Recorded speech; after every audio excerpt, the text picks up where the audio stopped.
Atualidades: inflação dos alimentos. Olá, pessoal!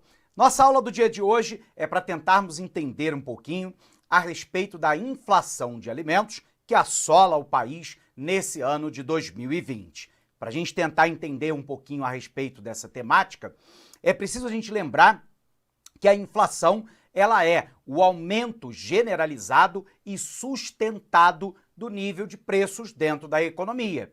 E, portanto, quando eu tenho, eventualmente, um aumento generalizado de preços num segmento qualquer, e que isso se dá de forma sustentada a nível de tempo, não é de maneira pontual, nós temos então um fenômeno inflacionário. E o que nós estamos observando no Brasil é uma inflação de alimentos, praticamente restrita, na verdade, a dois grandes grupos, os alimentos e os combustíveis. Nossa tarefa, então, é tentar entender o porquê disso estar acontecendo. O primeiro fator relacionado à inflação de alimentos diz respeito, basicamente, à existência da Covid-19 e ao pagamento do auxílio emergencial. Vou tentar explicar. Por um lado, a Covid-19 provocou no Brasil o distanciamento social, em alguns lugares o lockdown, de certa forma as pessoas evitando frequentar lugares públicos, como restaurantes, por exemplo, que demandam uma grande quantidade de comida. Mas, por um outro lado, as pessoas têm ficado mais em casa. E com isso, uma parte da alimentação que era realizada nas ruas, agora é realizada no seio domiciliar. Mas tem um componente importante, que é o pagamento do auxílio emergencial. O governo já injetou na economia brasileira mais de 170 bilhões de reais com o auxílio emergencial. E isso permitiu que a gente descobrisse no Brasil os chamados invisíveis, aqueles que não estavam no cadastro único de assistência social do governo federal, que não recebiam o Bolsa Família, mas que mesmo assim estavam numa condição de pobreza extrema e de miséria. E muitos desses passaram a receber, junto com o Bolsa Família, também o auxílio emergencial, quando não, o auxílio emergencial de maneira isolada. O resultado é que a renda dessa classe trabalhadora, fortemente dependente do auxílio emergencial e do Bolsa Família mais o auxílio emergencial, permitiu lá a manutenção, em alguns casos até a ampliação da renda familiar, permitindo então o aumento do consumo de alimentos, já que a população mais pobre é aquela que gasta o maior percentual da sua renda com alimentação. Então, de maneira muito interessante, ao se descobrir os invisíveis, nós também permitimos que a renda, através de um programa redistributivo como auxílio emergencial, chegasse a essas pessoas. E com mais renda, essas famílias gastam mais com alimentação, o que acaba, de certa forma, pressionando a demanda por alimentos. Mas esse é o ponto fundamental, professor? Não. O ponto fundamental está relacionado, basicamente, ao dólar. O real foi a moeda que mais se depreciou no mundo ao longo do ano de 2019 e 2020. Só nesse ano, nós já perdemos mais de 25% do valor da nossa moeda.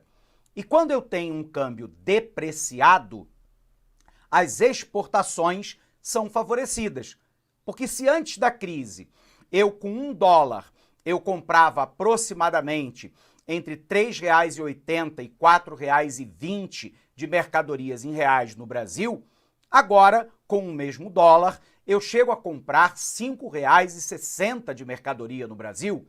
Então, o produto em dólar, dado a desvalorização da moeda brasileira, ficou mais barato. O resultado é que há uma crescente demanda de alimentos vindos do Brasil. E aí é óbvio, o produtor nacional, ele quer vender um produto no mercado doméstico, no mínimo, pelo valor que ele está conseguindo no mercado internacional em dólar. E aí eu tenho o aumento da demanda das famílias no mercado doméstico, o aumento da demanda internacional de alimentos vindos do Brasil. Só nesse ano, nós temos um aumento em alguns segmentos de mais de 25% das exportações de grãos do nosso país. Então é razoável imaginar, claro, que eu vou ter uma elevação do preço dessas commodities agropecuárias. E é por isso que determinados grupos de alimentos têm dado um salto, porque com o dólar depreciado eu estou exportando mais.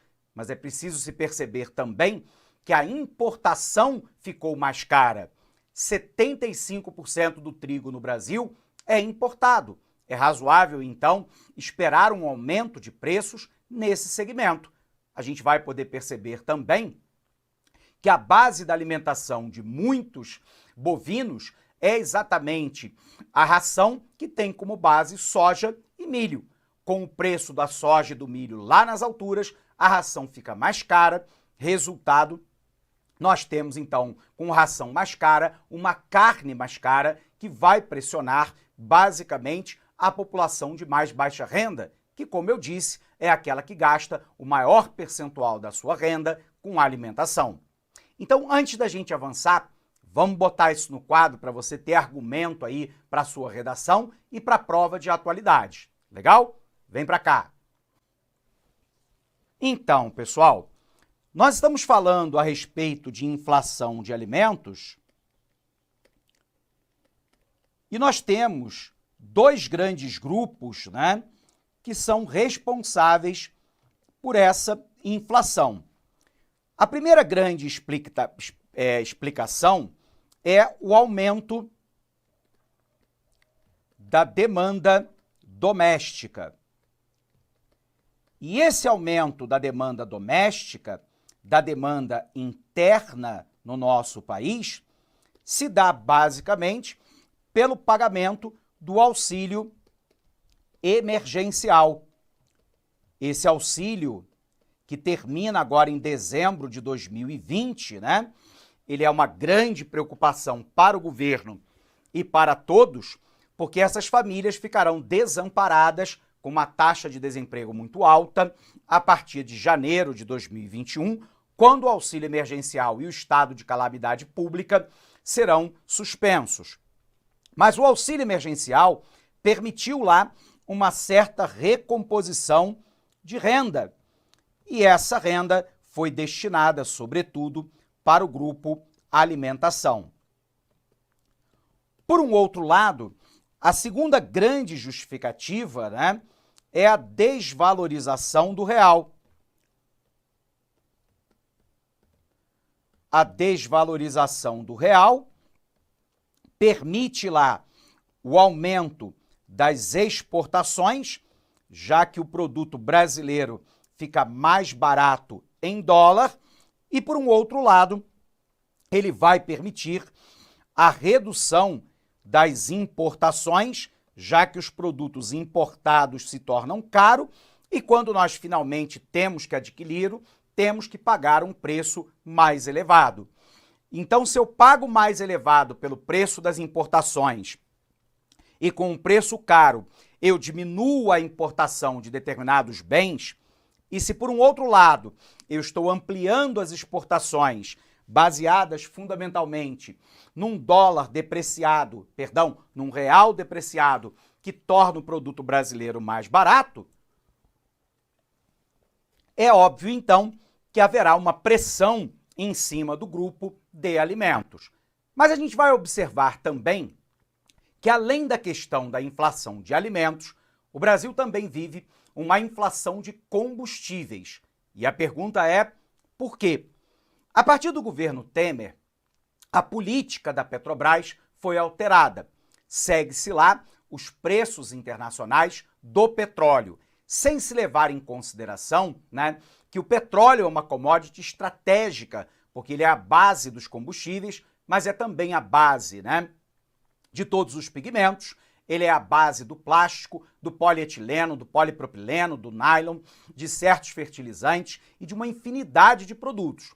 Então, quando a Petrobras ela desconsidera o seu custo de produção, quando ela desconsidera o caráter estratégico dos combustíveis e ela passa a seguir a regra, né, do aumento ou da diminuição do preço internacional do barril e considerando que, eventualmente, a gente tem tido, ao longo dos últimos anos, uma elevação significativa do preço da gasolina e do óleo diesel, e considerando ainda que a matriz de transporte brasileira é basicamente rodoviária, isso vai encarecer o frete, que, por sua vez, encarece o preço das mercadorias, encarecendo essas mesmas mercadorias para o consumidor final. Então nós temos aí um efeito indireto, né? À medida que eu tenho que os combustíveis no Brasil de 2015 para cá mais que dobraram de preço, nós temos então um impacto em toda a cadeia produtiva que utiliza o petróleo como matriz energética ou como matéria-prima para a produção de bens, o que reflete no custo do frete, que reflete no preço final dos produtos. Resultado, nós temos então o fenômeno da inflação. Corremos o risco de ter um descontrole inflacionário, professor? Não. A inflação segue, abaixo ou muito próxima do centro da meta definida pelo Conselho Monetário Nacional, que para esse nosso ano seria algo em torno de 4% de inflação no ano. No entanto, é óbvio que preocupa essa depreciação do real em virtude do fato de que os produtos importados vão se tornando cada vez mais caros e isso tende a criar alguma pressão inflacionária setorial. Professor, por que a inflação não preocupa nesse momento? Ela não preocupa nesse momento porque a atividade econômica do Brasil está em franco processo de queda. Então não há nenhuma grande pressão inflacionária fora dos combustíveis e fora do setor alimentação. A gente vai ver isso no nosso material. Então, por enquanto, acendeu, obviamente, o farol amarelo de atenção. Não é uma grande preocupação com a inflação nesse momento, não há grandes pressões inflacionárias, mas é algo para se ter atenção. Só que isso tem um conjunto de consequências, sobretudo para as famílias mais pobres, Porque, como eu disse, as famílias mais pobres são aquelas que comprometem a maior parte do seu orçamento com o item alimentação. E aí, se eu tenho uma taxa de desemprego muito alta, há uma queda da renda per capita no Brasil, ao aumento do número de pobres e miseráveis, sobretudo nesse momento de pandemia, esse grupo é o que apresenta maior fragilidade em relação à sua renda, na sua capacidade de comprar alimentos. E isso pode ser uma preocupação deveras importante, sobretudo em 2021, como eu disse, que terá o término do auxílio emergencial. Legal? Então vem para cá, vamos tentar entender isso de perto. Bom, pessoal, nós estamos falando da inflação dos alimentos, E os dados divulgados lá pelo IBGE, o nosso Instituto Brasileiro de Geografia e Estatística, mostraram que o arroz ficou quase 20% mais caro desde o início do ano, que o feijão mulatinho subiu 32,6%, da abobrinha 46,8% e da cebola 50,4%. As razões para esse comportamento estão ligados de forma direta e indireta à pandemia, o que significa que o impacto pode se estender pelos próximos meses, mas não sinaliza um aumento persistente de preços. Dois fatores aumentaram a demanda por alimentos no mercado doméstico e pressionaram os preços para cima. De um lado, as quarentenas e o isolamento social, que deixaram os brasileiros mais tempo em casa. Muita gente passou a fazer home office e a cozinhar em casa ou deixou de ir a restaurantes com a família no final de semana. Do outro lado, o auxílio emergencial de R$ 600 fornecido pelo governo permitiu que as pessoas continuassem consumindo apesar da crise, algumas até com um patamar de renda superior àquele que tinham antes da pandemia. Entre abril e agosto, o governo injetou cerca de 173 bilhões na economia através do auxílio. É possível ver nos índices de inflação um grupo positivamente afetado pela pandemia, como alimentos, itens de higiene pessoal e produtos para casa, que tem experimentado o aumento de preços, e outro negativamente afetado, como alimentação fora do domicílio, vestuário e turismo, que tiveram a demanda reprimida pelas medidas de isolamento social e pelo aumento do desemprego. Outra razão para o aumento de preços vem do câmbio.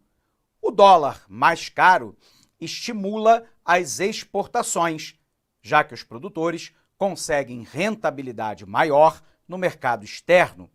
Ao mesmo tempo, a demanda está aquecida em países que viram parte da cadeia de alimentos ser afetada pelas condições climáticas ou pela própria pandemia, empurrando as cotações de commodities para cima. A China, por exemplo, vem recompondo seus estoques e pressionando o preço de commodities como a da soja. As exportações do grão cresceram em volume 25% em agosto em relação ao mesmo período de 2019, conforme dados divulgados da balança comercial pelo Ministério da Economia. O grão mais caro vira ração mais cara, que vira carne mais cara. Tudo vai na mesma direção e sinaliza mais inflação à frente. O dólar apreciado tem impacto ainda sobre o preço dos combustíveis, que seguem as cotações internacionais. Reajuste na gasolina e no diesel acaba tendo impacto indireto em diversos setores, entre ele o agronegócio, já que encarece o custo de frete. Nos dados divulgados em agosto pelo IBGE, o grupo transporte teve a maior alta entre os 9 grupos acompanhados pelo Instituto, que foi de 0,82%. O feijão preto nesse ano já teve um aumento de 28,9%, o tomate de 12,3%, o alface de 18,1%, o arroz de 19,2%, a batata inglesa de 9,7%, só para ficarmos aqui em alguns exemplos. Isso vai mostrar para a gente a variação do IPCA, que é o índice de preço ao consumidor amplo, né? Que vai nos mostrar que, de maneira geral, o indicador avançou apenas 0,24% em agosto. Porém, observe, alimentação e bebidas aumentou 0,78%, enquanto que transporte aumentou 0,82%. Em todos os outros grupos, a taxa de inflação permaneceu relativamente baixa, com exceção aqui de artigos para residência. Então, se eu tirar o grupo alimentação, artigo de residência e transporte, a gente vai observar que todos os outros principais grupos sofreram ou uma queda ou um nível de inflação considerado bastante baixo. Isso mostra o quanto esses setores de alimentação, transporte e artigo para residência têm pressionado a inflação no Brasil. Observe aqui a inflação ao longo dos últimos anos, né? Em 1999, a gente tinha uma inflação de 8,94%. Em 2002, o maior pico inflacionário, né, de 12,53%. Essa inflação cai para um patamar muito baixo em 2006. Temos um repico da inflação em 2015, né, de 10,67%. E de lá para cá, ela permanece lá dentro da meta de inflação. Então vamos lembrar aqui rapidamente, né? Nós temos no Brasil um regime que nós chamamos de meta de inflação. Nesse regime de meta de inflação, para o ano de 2020, o que nós chamamos de centro da meta é de uma inflação de 4% ao ano, podendo variar 1,5 ponto percentual para mais, portanto, chegando ao teto da meta, que seria uma inflação de 5,5%, e podendo variar 1,5 ponto percentual para menos, portanto, chegando ao piso da inflação, que seria uma inflação de 2,5% ao ano. Então, a gente vai poder observar que a meta de inflação é essa daqui, é o centro, mas ela pode caminhar 1,5 ponto percentual para mais, portanto, chegando ao teto, que é 5,5%. Ao chegar em 5,5%, sinaliza, de forma amarela que o governo está perdendo algum tipo de controle a respeito da inflação e é preciso medidas para corrigir esse rumo. E, por outro lado, eu tenho 1,5 ponto percentual para menos, podendo chegar ao piso. E, por vezes, os alunos conseguem entender, por que eu não posso, por exemplo, permitir que a inflação ultrapasse 5,5%, porque sinalizaria para os agentes econômicos que o governo está perdendo o controle inflacionário. Mas, por vezes, os alunos não entendem por que a inflação não pode estar abaixo do piso, que nesse caso é definido em 2,5%. Vou explicar. Nós temos um fenômeno inverso da inflação, que é a deflação, que é quando eu tenho uma queda generalizada e sustentada do nível de preços. O aluno pode se perguntar, então, professor, mas isso não é bom? Depende sobre qual prisma você esteja olhando. Se você olhar sob o prisma do consumidor, a queda de preços é boa, porque eu posso comprar mais bens com a mesma renda. Mas sobre a ótica do produtor, é ruim, porque a queda de preço vai pressionar a sua lucratividade, eliminando a sua lucratividade ou a diminuindo.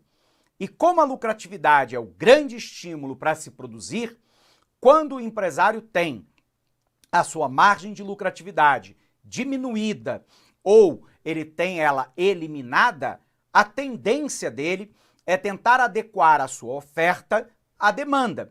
E o resultado é que ele tende a diminuir os investimentos, com isso ele diminui o nível de oferta, diminui o nível de emprego, que diminui o nível de renda, que provoca, então, mais tarde, a queda da demanda agregada de toda a economia, levando a economia potencialmente para uma recessão. Lembrando, recessão é quando eu tenho a queda do nível do produto por pelo menos 2 trimestres consecutivos. O Brasil viveu todo o ano de 2015 e 2016 em recessão. Foram 8 trimestres de queda da atividade econômica. Quando não, eu corro o risco de ter uma depressão, que é uma recessão prolongada a nível do tempo. Portanto, se a inflação é ruim, a deflação é tal qual. Por isso que eu não posso permitir uma deflação em larga escala.